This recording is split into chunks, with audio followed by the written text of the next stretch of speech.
So here is the cordless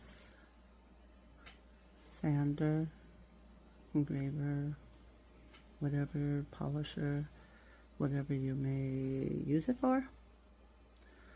Comes with a USB cable and it's charged right here. I really like that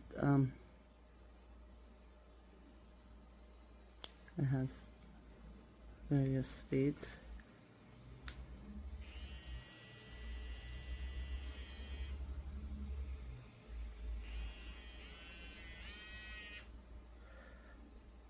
I like that the chuck, which we use to tighten and untighten the bits, is right in the base, and it sits in there and it kind of locks in there, so you don't lose that piece ever. Okay. It comes with a multitude of bits and grinders.